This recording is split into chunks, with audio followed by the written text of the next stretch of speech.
Our gospel lesson this morning is from the Gospel of John, chapter 18, verses 33 through 38. And this is where Jesus has been arrested. He has been brought to trial before Pilate, to stand before Pilate. And out of respect for the gospel, let us honor the gospel reading as we stand for this. Then Pilate entered the headquarters again, summoned Jesus, and asked him, "Are you the king of the Jews?" Jesus answered, "Do you ask this on your own, or did others tell you about me?" Pilate replied, "I am not a Jew, am I?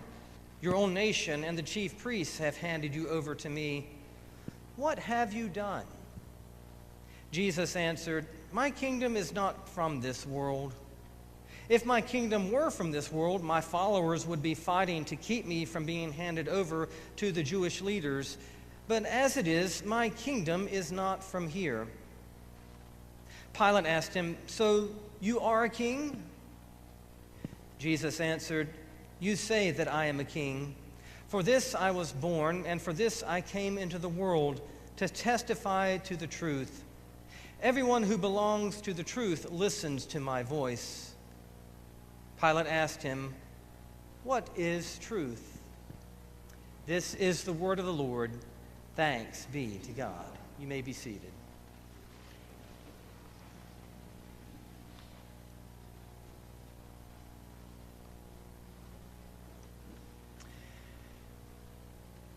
In the 2010 film The King's Speech, starring Colin Firth, the film depicts an interesting, fascinating, true story of King George VI, who was the father of the late Queen Elizabeth. It depicts his unexpected rise to the throne. When his older and much more king-like brother abdicates the throne, George reluctantly steps in and accepts the overwhelming responsibility. At that time, Europe was on the cusp of war, and the people needed a king to unite the country, to rally the troops, and to instill morale. The problem was that George was plagued with a speech impediment. He was terrified of making public speeches. He did not want the job of being the king. He had neither the stomach nor the mouth for it.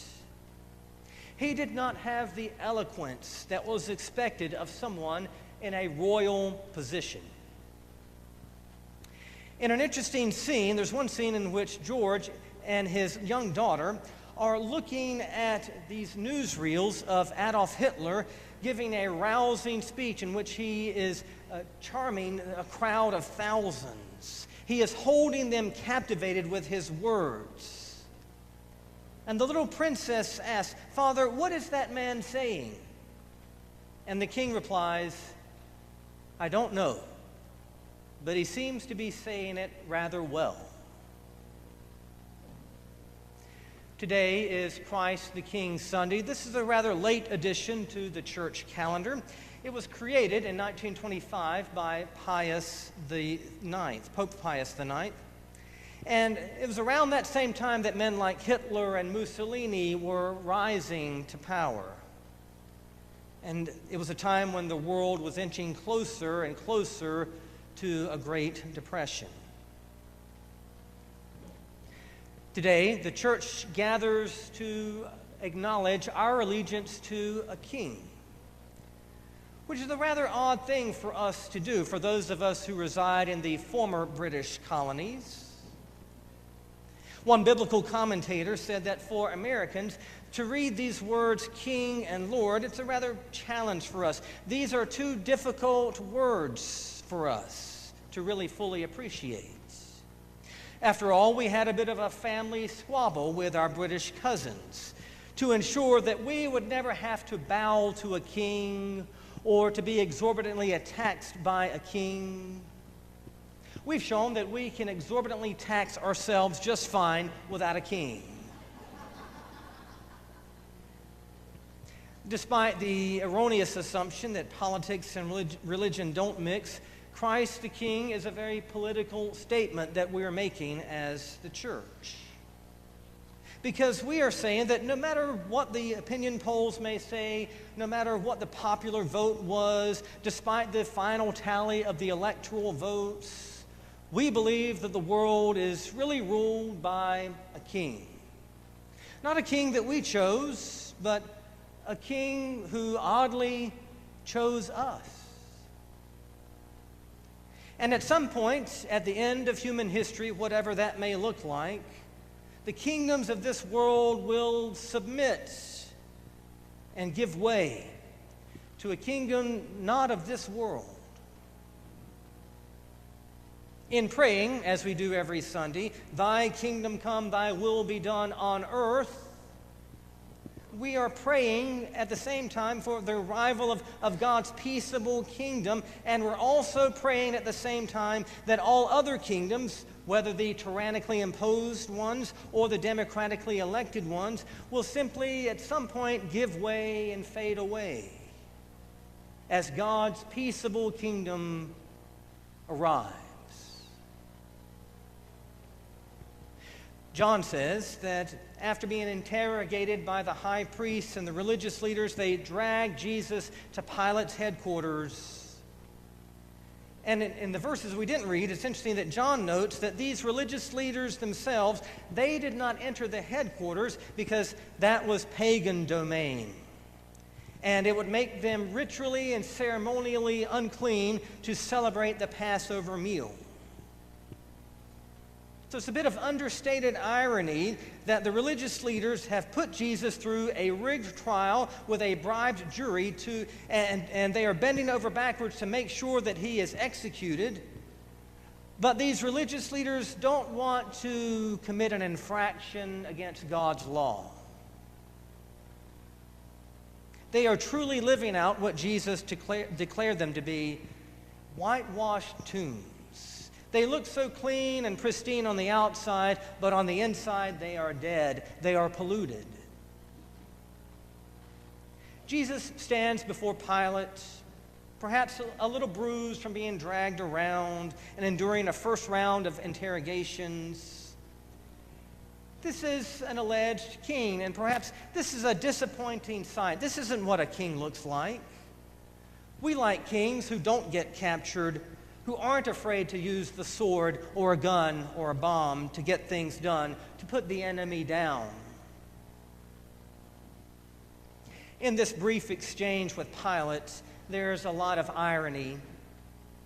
Pilate asks him if he is a king, and Jesus replies, "Are you asking for yourself, or did someone else, are you asking on behalf of someone else? Did someone else put you up to this?"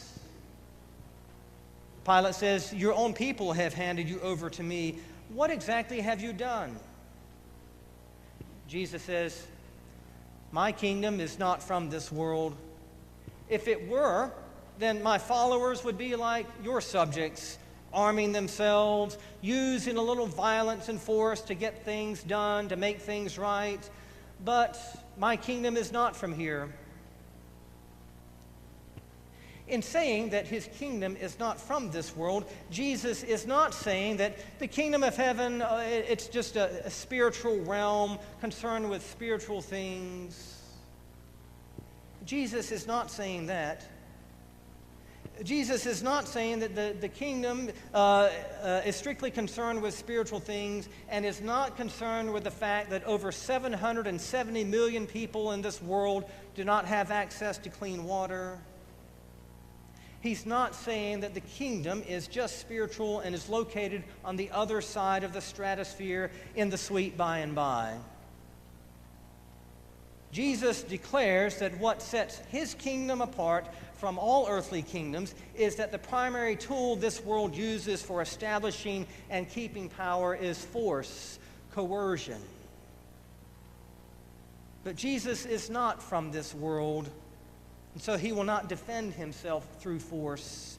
He will not establish his claims by violence. He will not usher in God's kingdom by violence. He will not make any followers or win people over by force or coercion, only by open-handed invitation. When Pilate says, "Oh, so you are a king," Jesus says, "You said it, not me. I came to testify to the truth, and those who belong to the truth know my voice, and they listen to my voice. It's kind of an echo of what Jesus said earlier in John's Gospel when he said that he was the good shepherd and that he calls his sheep by name, and they know his voice. And then, in a most ironic moment, Pilate asks, well, what is truth? And in asking that question, Pilate reveals that he doesn't know the truth or belong to the truth, because if he did, he would recognize that the truth is standing right in front of him. We say that at this scene, Jesus is on trial before Pilate, but actually, looking back on it, it's Pilate who's on trial before Jesus. And Pilate is judged by his own words. Christ the King, Sunday, stands as a critique of every form of earthly power. We admire kings who have a workable plan, a good strategy, who surround themselves with wise leaders. Jesus just seems to be the exact opposite of our expectations of what a king should be. We expect kings to sound authoritative, be authoritative, to speak in such a way that they demand respect. We admire kings who choose wise leaders, who do king-like things, who act like kings. There's a Sunday school teacher who's teaching middle school children, and she was explaining, who Jesus was and how Jesus went about choosing his closest friends. And she told them, now, Jesus chose as his followers, some of his friends. These were friends who sometimes argued among themselves. Sometimes they argued with Jesus. Sometimes they completely misunderstood what Jesus was trying to explain to them. And these were friends who some of them would betray Jesus and deny Jesus. What does that tell us about Jesus? She asked. And one young man raised his hand. He says, sounds like Jesus doesn't know how to pick the right friends. We prefer our kings to look more like Bravehearts, rousing the troops before a fiery battle. We prefer that to a beaten, bloodied rabbi who barely mumbles a few words when interrogated by a government bureaucrat. When we think of kings, we think of castles and swords and battles. And we think of kings as being kind but just and firm, decision makers, a ruler. A king who rides into battle, leading the charge, who gains the victory by slaughtering the enemy. Contrast that with Jesus, the crucified king, bleeding, broken, not answering the challenge of others, forgiving those who put him on a cross, telling a known convicted criminal that he would be with him in paradise. The only crown that this king ever wore was made of thorns. The only throne he ever sat upon was a cross. His advisors were a ragtag bunch of wishy-washy, fickle fishermen and ex-IRS agents who abandoned him when he needed them the most, who were nowhere to be found when the soldiers came to arrest him. The kings of this world rule in power. They specialize in violence to achieve the desired ends. Sure, we have "In God We Trust" printed on our currency, but just in case, we have Caesar's sword in our hand. Here, today, stands King Jesus before Pilate, not a weapon in his hand, nothing but God to back him up. Jesus is a king who rules through suffering love.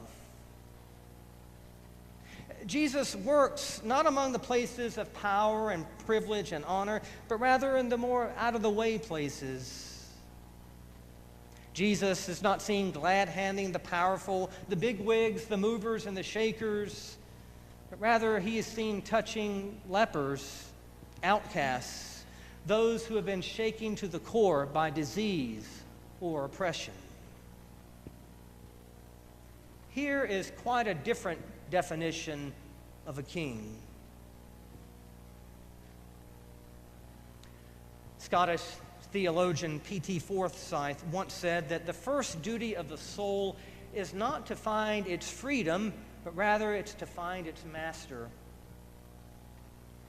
Similarly, that great American theologian Bob Dylan once sang, "Everybody serves somebody."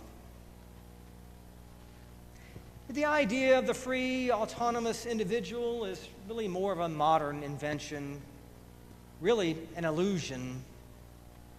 We all serve someone or something all of our lives. The question is, who do you acknowledge as sovereign? Who do you think and believe really sits on the throne? Years ago, I read the story, it's an article in the paper about a church in Montana that was vandalized by 3 young men who were caught and arrested. And the legal system, the court system, they gave them their consequences. But what do you think the church did in response? Did they stand in the courtroom to cheer the guilty verdict, to applaud the judge's sentencing to these no-good criminals, these hoodlums who caused thousands of dollars worth of damage? No. They were there in the courtroom, but they were there praying for these young men, and they reached out to their families, and they made visits to these young men in prison, and they made gift baskets and care packages for them and for their families. The church reached out and offered them forgiveness before they even asked for it. And upon the release of these young men, they invited them to go to the church for a tour of the campus to see their facilities, which included a fitness center and a teen center and an indoor skate park. You see, the church realized that stuff, the physical stuff, that can be replaced. And they decided that these hearts and minds of these young men was much more important than their stuff. Now, people may read that story and hear that story. They may think, well, that is just really odd. That's strange, maybe even ludicrous. But that's exactly what King Jesus did for you and for me. Here was a church declaring in word and in deed that they were operating out of a different kingdom, a kingdom not of this world, a kingdom whose king desires mercy, not sacrifice, a king who offers forgiveness. The late Chuck Colson, who once served in prison for his role in the Watergate scandal. He was once an advisor to Nixon. Colson once said this: "All the kings and queens that I have known in history sent their people out to die for them. I only know of one king who sent himself out to die for his people."